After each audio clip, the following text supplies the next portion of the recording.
Gusto nyo bang makilala ang inyong business, kumita, sumikat at maging patok online or TV? Get more customers and grow your business.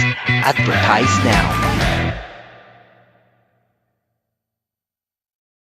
From the studios of Litter News Philippines, Errol Dakame of Tamaong Aset.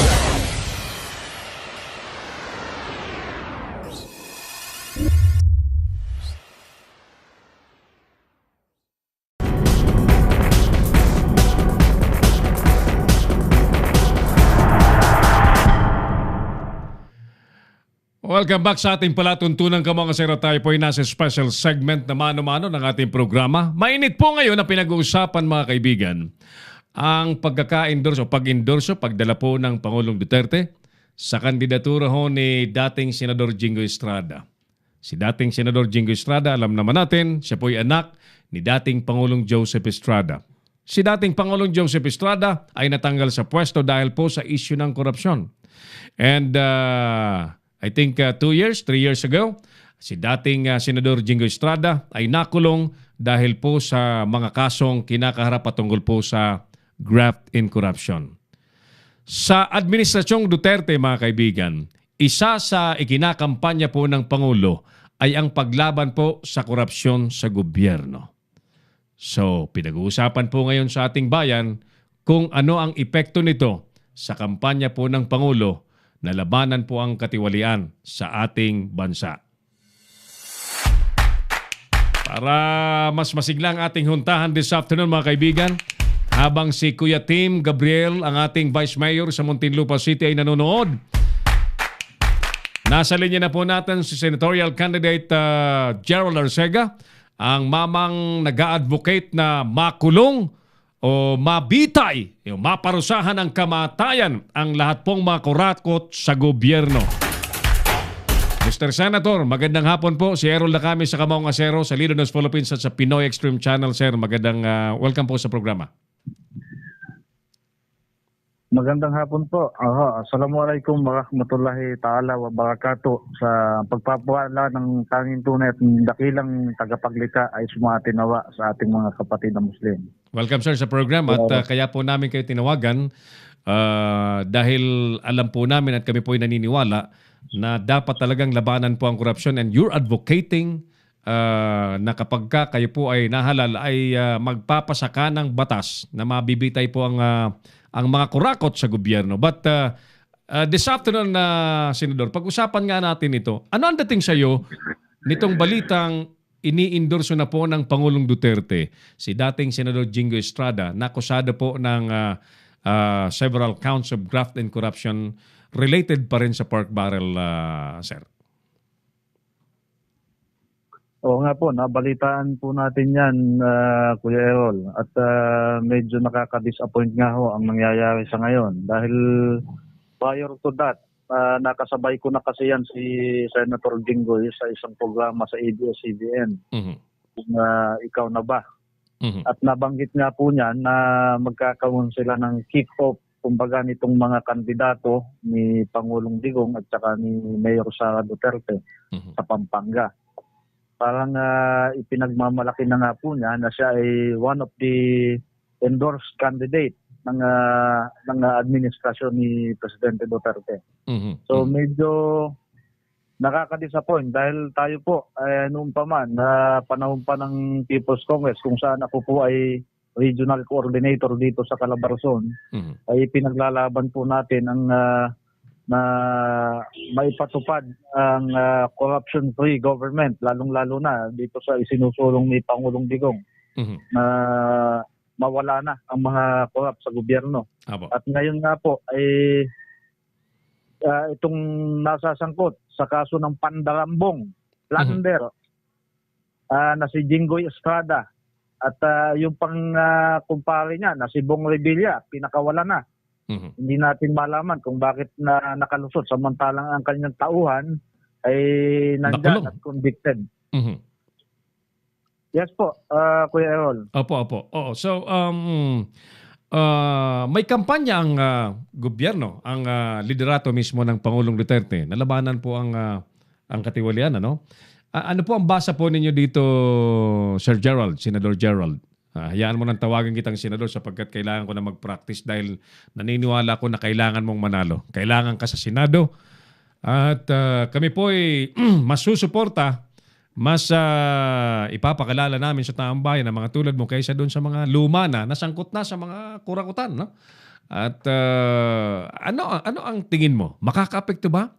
Hihina ba ang suporta ng tambay? Remember, ang Pangulong Duterte was voted upon by 16 million based on the 2016 elections.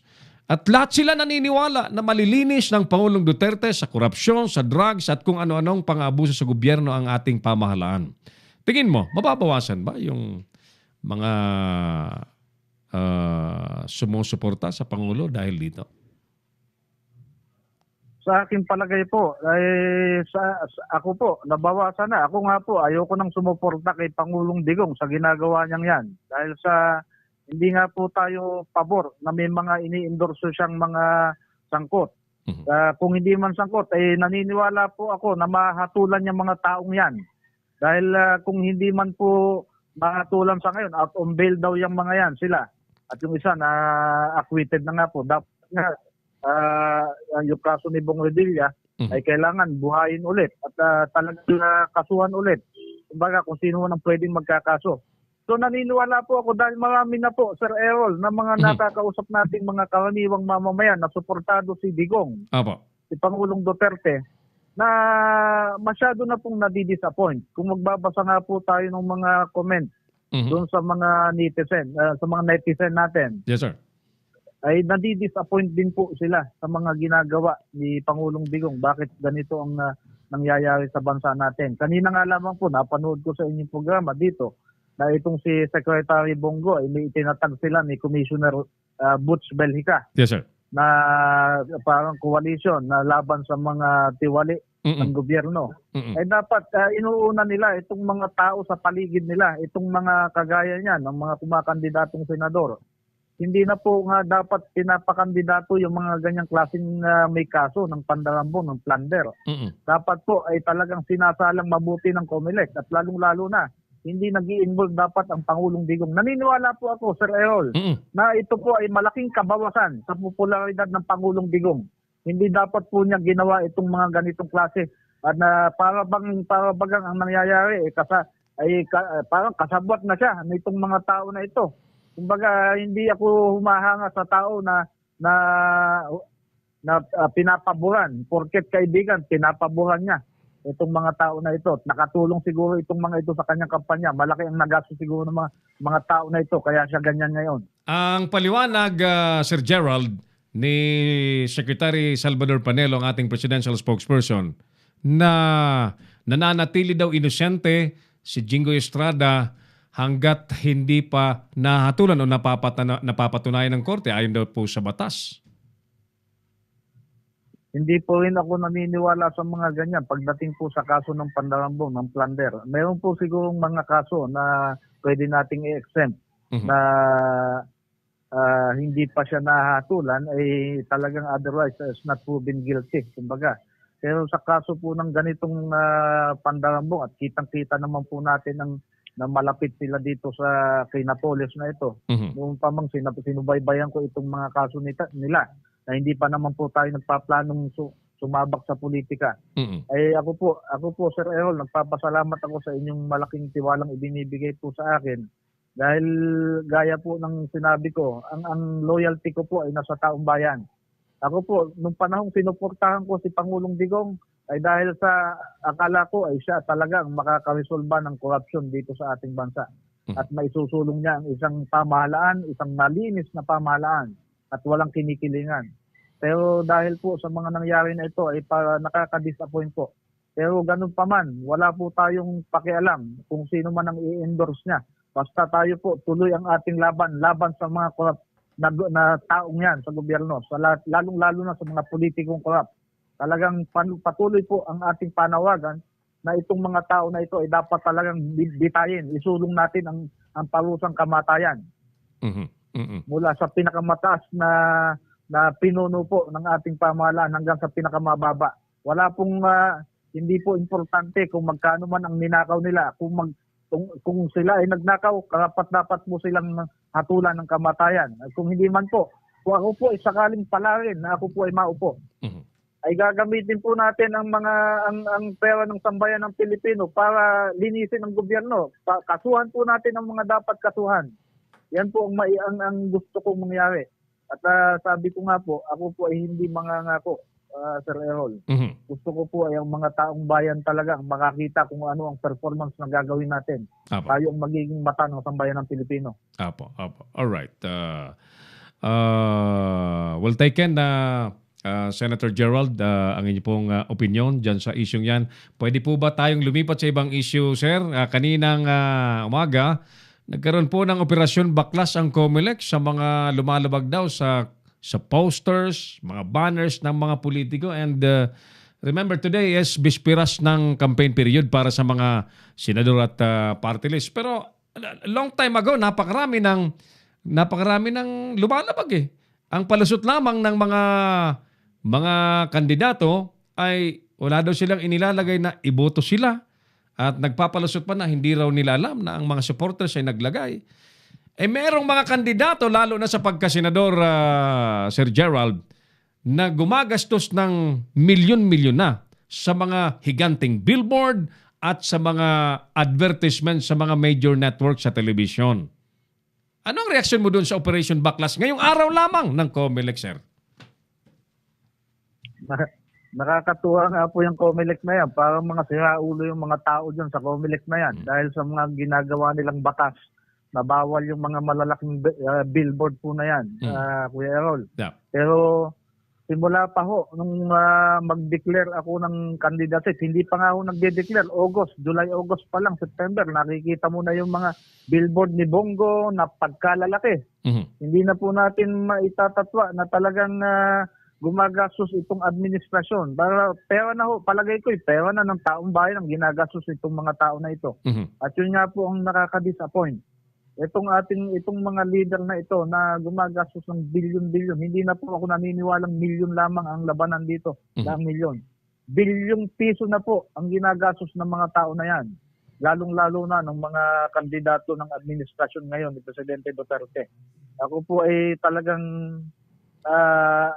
hindi po ako minsan makatulog, minsan sa ginagawa, sa nakikita natin na yung mga bilyon, kung yan po ay ginagastos na lamang para sa pagtulong sa mga nangangailangan, lalong-lalo na yung lahat ng mga informal settlers natin na talagang naghihirap at walang mga disenteng tahanan sa yung mga urban poor na yan. Yung mga ginagastos po nila at ngayon babaklasin ng COMELEC ay di parang itinapon na nila yung bilyong piso, bilyong halaga na yan para lamang. Hello, sir. Sir Gerald. Saglita, naputol yung ating linya kay Sir Gerald Orcega. We still have 4 minutes to go sa ating programa. Balikan natin si Senador Gerald Orcega. Hi, Sir Gerald. Sorry po, naputol tayo. Hello, sir.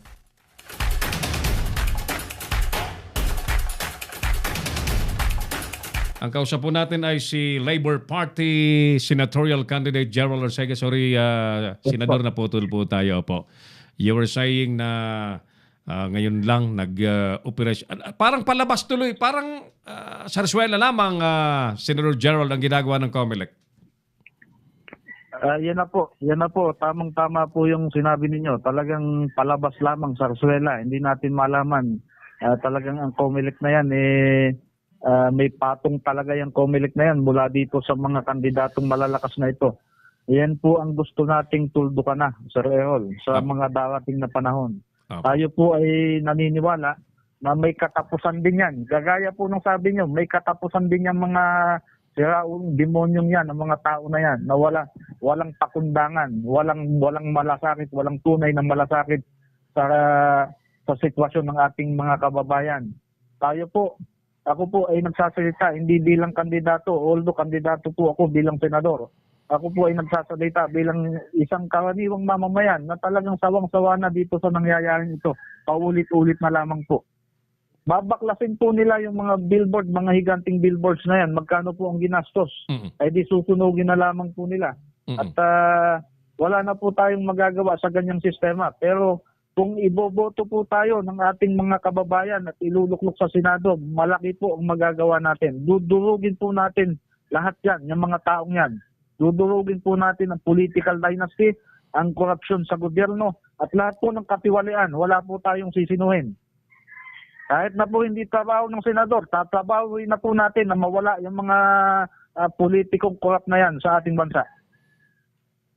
Sadyang kailangan ka, Senator Gerald, sa Senado, ano? Kasi, well, sa sitwasyon ngayon na landscape of parang grand connivance ng korupsyon, ng pandarambong sa gobyerno, naniniwala pa rin kayo, Sir Gerald, na posible pa rin na maalinis ang gobyerno sa katiwalian?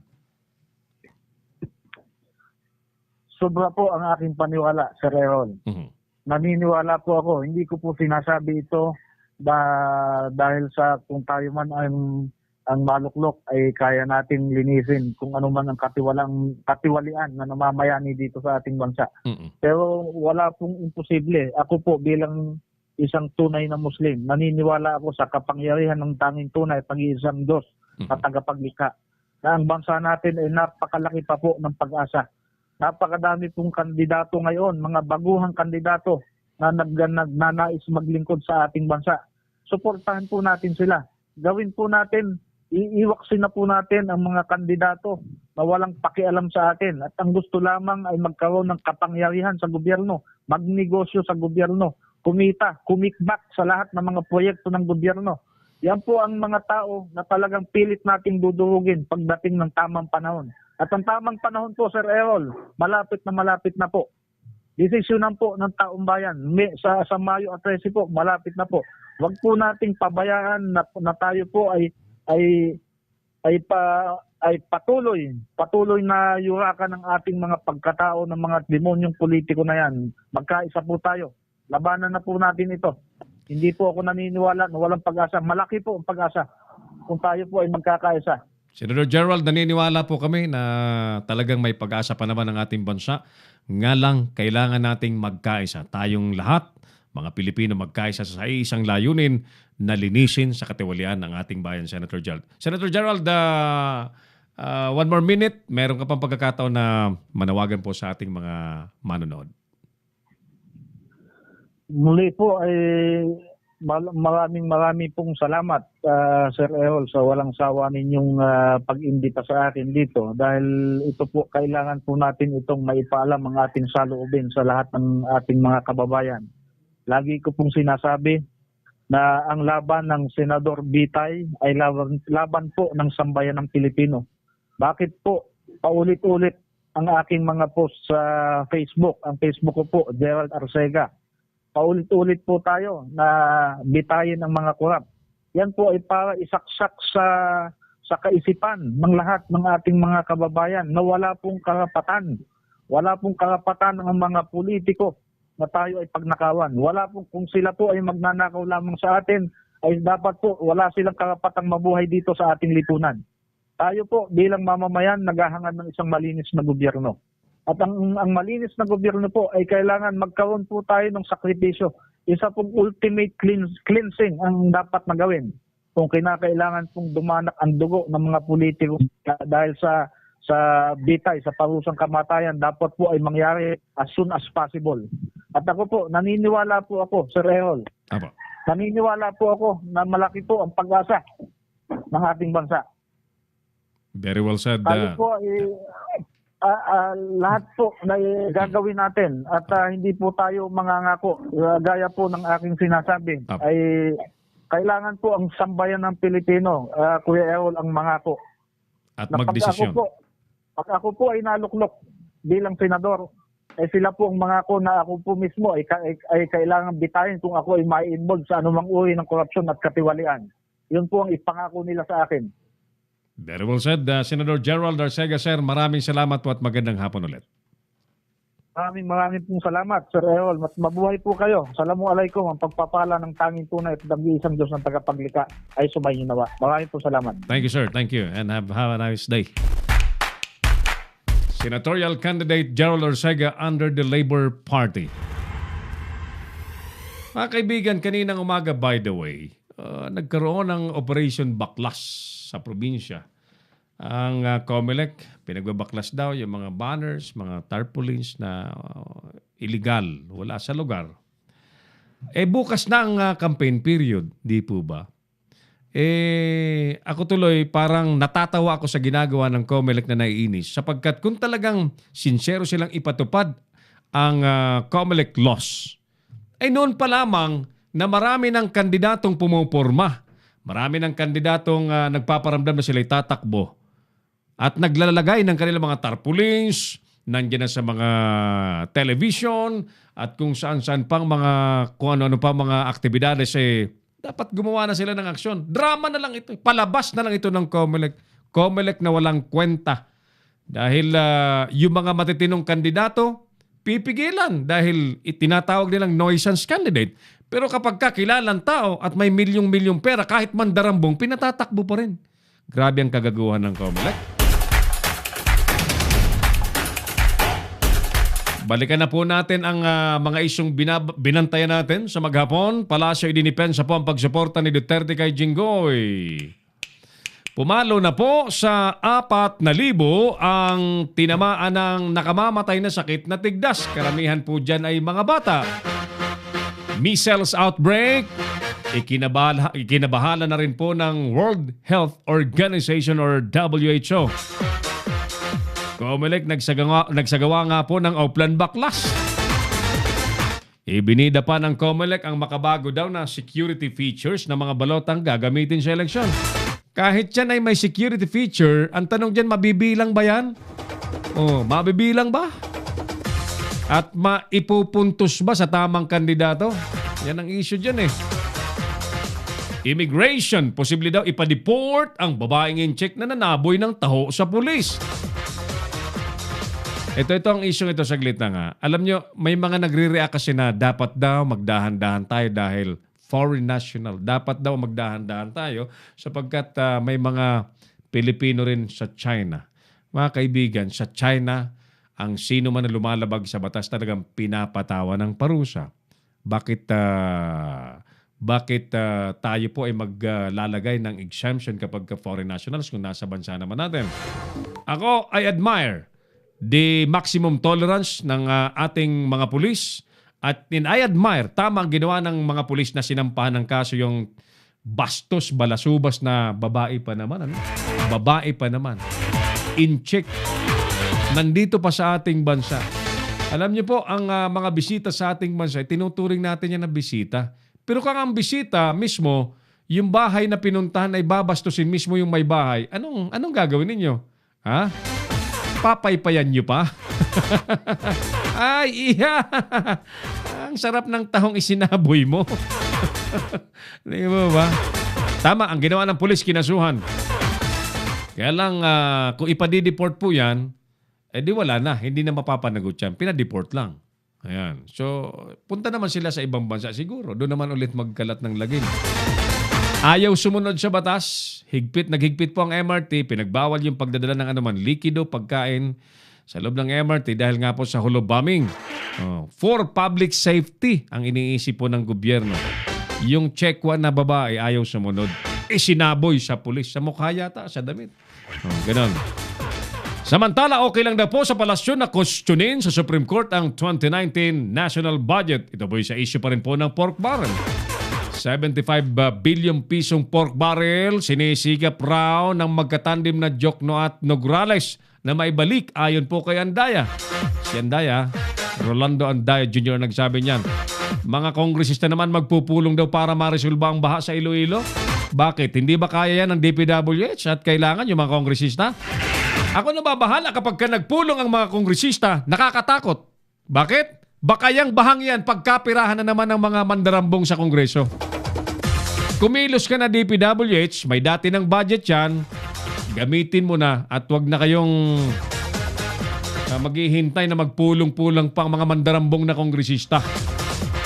Samantala, Metro Manila mayors di makatatakas daw sa paglilinis ng Manila Bay ayon sa DILG. Ang problema dito, ito pinag-uusapan na po ang reclamation sa Manila Bay. Tuloy, may mga nagsasabi, ano yan? Pinagsama-sama yung mga tao na maglinis pero may makikinabang na private businessman, reclamation. Nakakabahala pa yung sinasabi po ng Philippine Reclamation Authority, joint venture daw ng mga local government tulad ng Manila at Quezon City at yung private investor. Maghahati daw ng malilikhang lupa. 51% daw sa gobyerno mapupunta, 49% lang sa private. Pero yung 51%, doon daw kukunin lahat ng kalsada doon sa nireclaim. Di, mga 30% ang sinasabi. Therefore, pagka gobyerno nagpagawa ng kalsada, pati maintenance, gobyerno pa ang gagastos. So 51% less 30%, ilan ang natira? Clarence, 21%. At mananatiling 49% yung sino mang investor yan na napakatalino. Tapos ang magmamantinin ng lahat ng pasilidades, especially kalsada, gobyerno. Di kaya na bukulan yung gobyerno dyan sa isinusulong nila. Pag-isipan nyo ngang maigi yan, parang nagkakainsultuhan na sa mga Pilipino rito. Yung naging issue na sa Boracay, kaya nagkaroon din ang rehab dahil maitatayong casino, Clarence.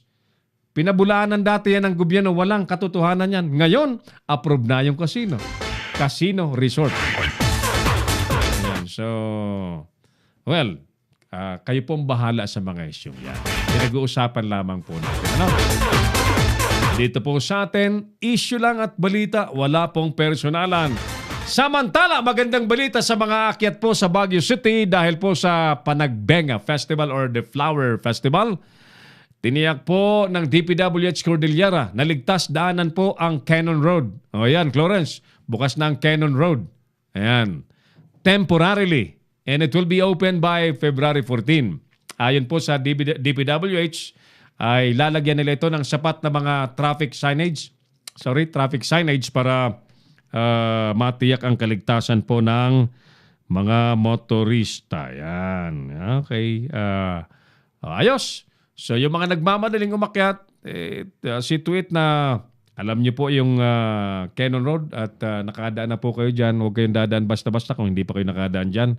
Ernalyn Goles, magandang hapon and thank you for joining. Anacleto Miliendas, Doc, magandang hapon po. Manoy Abner Parum dyan sa Malati area, thank you for watching our show. Quincy Kahilig sir, maraming salamat sa pagsilip at panonood, pagsuporta sa ating palatuntunan. Makakapekto ba sa kampanya laban sa korupsyon ng gobyernong pag-endorso po ng Pangulong Duterte kay dating Senador Jingo Estrada? Makakapekto. Sapagkat may mga tao talagang supporters ang Pangulong Duterte na ayaw po ng korupsyon. Dito na ako, di ba? Dito na ako sa kabilang camera. Dito na ako. So, tulad na naman po ni Mr. Gerald Orcega, kandidato pong pagkasenador, he is a diehard supporter of President Duterte. But now, napo-frustrate siya sa mga nangyayari. O nga naman, marami pong mga kandidato ngayon na malapit sa Pangulong Arroyo na wala pong mga kasong korupsyon. Wala pong bahid ang pangalan. At ang depensa naman po ng palasyo, si Jinggoy ay nananatiling inosente. Hindi pa napapatunayan. Oo, sa batas ganyan eh. Sa batas ganyan. No? But how about the so-called campaign against corruption na kailangan po ang tiwala ng publiko? In fact, kaya nga po may campaign against corruption para ang publiko po ay lalong tumibay ang tiwala sa gobyerno.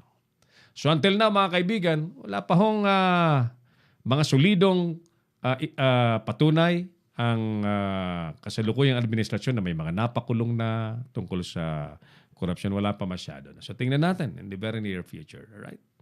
So, sige mga kaibigan, tayo po ay nagpapasalamat na sa lahat pong mga nakasama po natin sa paglilingkod sa hapon pong ito. Mga nag-report po sa atin, Nolan Ariola, Jojo Sikat, Jose Coy Lara, and Mike Francisco. ating palatuntunan po ay pinilipad ni Earl Nico Dacame sa supervision technical ni Lawrence Andaya. Habang nakasilip ang ating Operations Head Engineer Oliver Licop,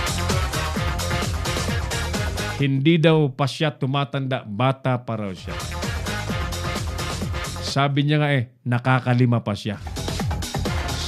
Sabi ko naman, 5 ano. Secret daw.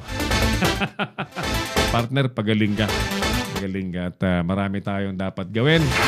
Umuulan na ng pera sa labas, kailangan makasalo tayo. Pinamimigay ng mga politikong gagastusin din na lang naman yan. Makasalo naman tayo. Si Clarence, si Nico.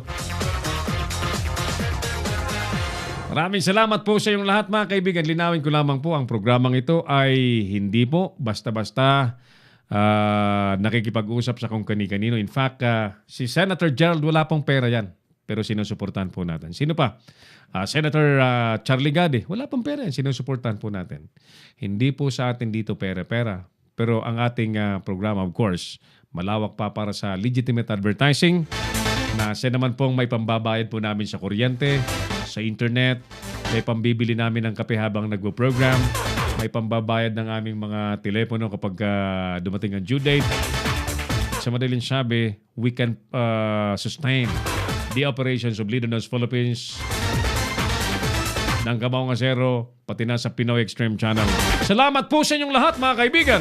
Sa ngalan pa rin po ng buong pwersa ng Leader News Philippines at ng Pinoy Extreme Channel, ako pa rin po ang inyong Kamaong Asero, si Harold Dacame. Maraming salamat. God bless Pilipinas! Inyong napanood ang mga batas na banat ni Harold Dacame sa Kamaong Asero. Abangang muli dito sa Leader News Philippines.